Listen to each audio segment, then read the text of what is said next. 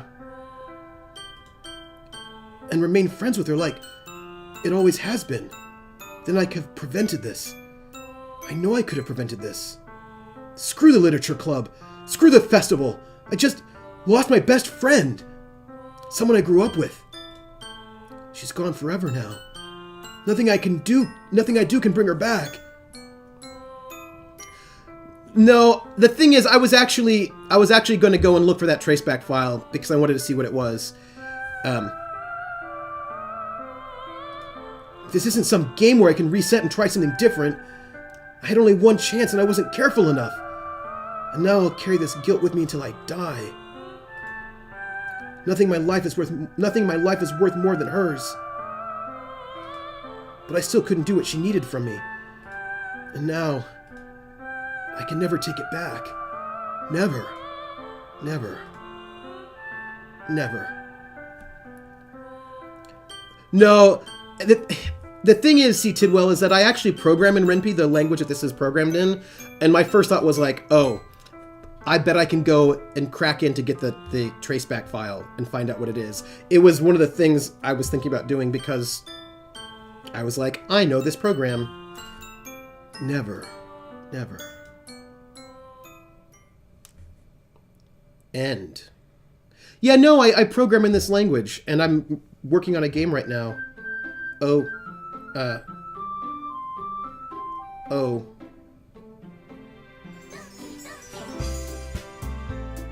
Well.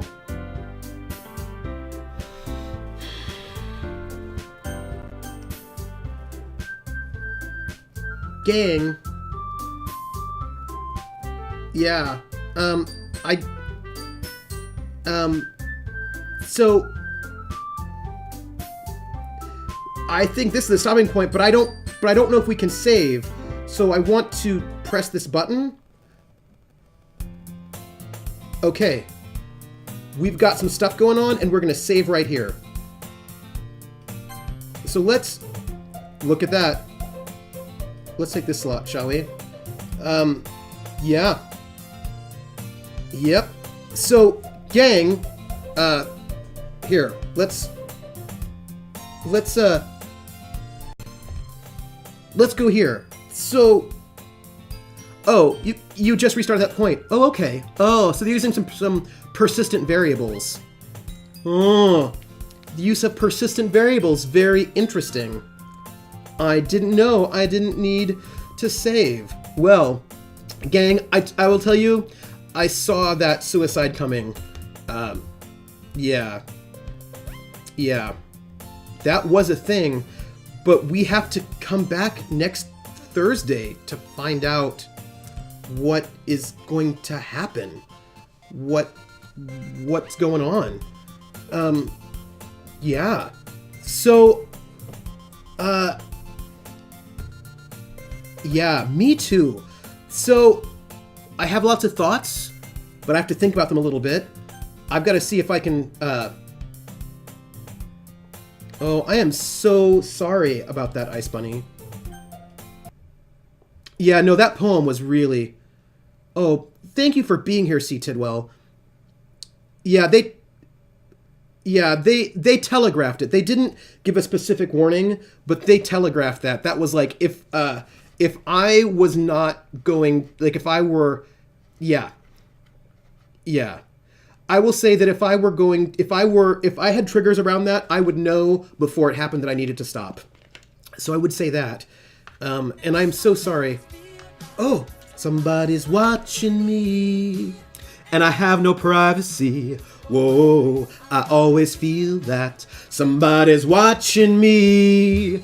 Tell me, is it just a dream? Thank you for the follow, Jordan. It is much appreciated.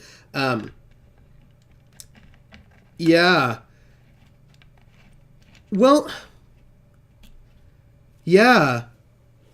No, don't feel bad for following. Thank you for following. No, you're not. Okay, Jordan, you just have to know I really like creeper songs for my channel. Don't ask me why I like creeper songs, but like there's something exceedingly amusing to me about the idea of the creeperness of it. Yeah. So this is, I will say that I think that they telegraphed. So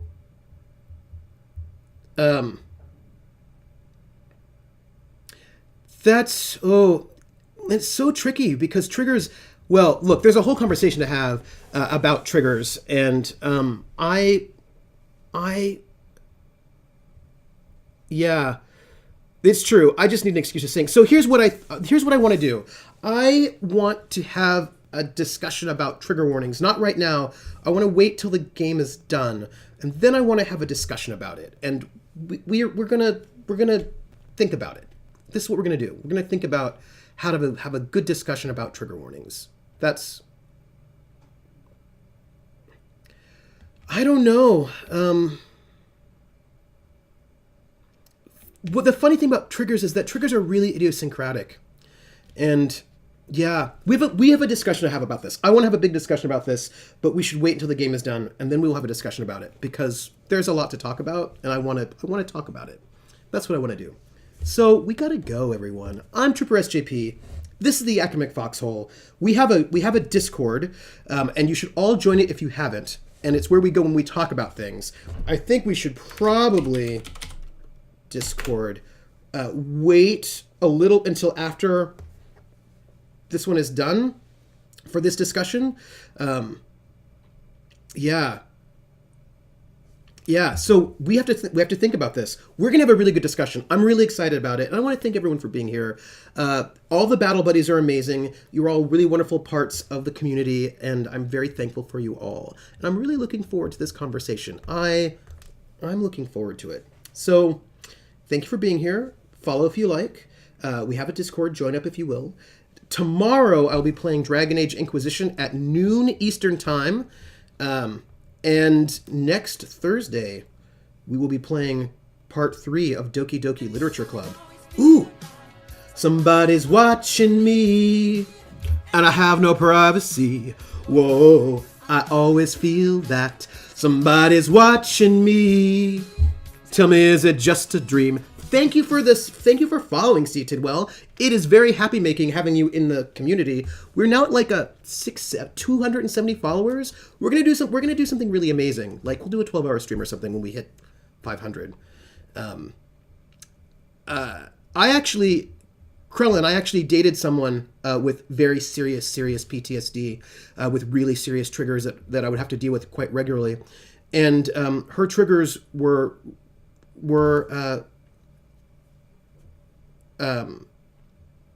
her triggers were very idiosyncratic. She would be triggered by certain smells. She would be triggered by seeing men in police uniforms.